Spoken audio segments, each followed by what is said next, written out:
If you replay conversations in your head, your brain isn't weak. It's trying to protect you. But here's the uncomfortable truth. The same mechanism meant to protect you is slowly draining your mental energy. And once you see why your brain does this, you'll stop blaming yourself for it. Picture this. The conversation is over. The room is quiet. The day has ended. But your mind starts rewinding. You hear your own voice again. That sentence, that pause, that look on their face. You imagine alternative versions. I should have said that differently. I sounded stupid. What if they misunderstood me? And suddenly, a normal interaction becomes a mental courtroom. Light, human honesty. What makes this worse is that you can't explain it to people, because from the outside, nothing looks wrong. Fact 1. The official story. The world gives you simple labels. You overthink. You care too much. You lack confidence. And if those were true, you could just decide to stop. But you don't replay conversations because you want to. You replay them because your brain believes something important is at risk. And that belief didn't come from weakness. It came from awareness. Because here's the part nobody talks about. Fact 2. The dirty secret. Replaying conversations is a byproduct of high social sensitivity. Your brain is extremely good at detecting tone shifts, micro-expressions, social dynamics, emotional undercurrents. That means after an interaction, your brain asks one question. Did I do something that could get me rejected later? Not logically, instinctively. So it rewinds the interaction, scanning for threats, not to punish you, but to protect future you, even when no danger exists. Dry contrast. It's like an alarm system that activates every time a door closes, even when you live alone. But this protection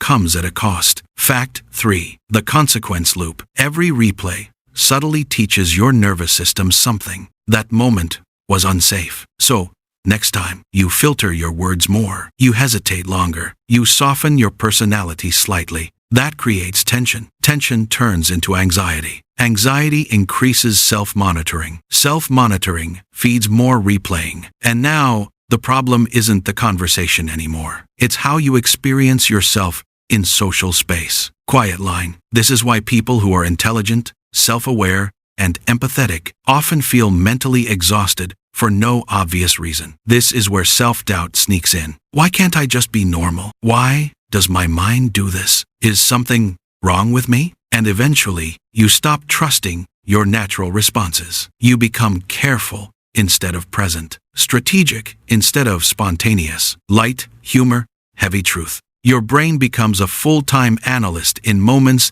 that never needed analysis. And here's the detail that changes everything. Fact 4. The hidden impact. Replaying conversations trains you to live after moments instead of inside them. That's why silence feels loud. Relaxation feels temporary. Confidence feels unstable. Your brain never gets the signal. This is over.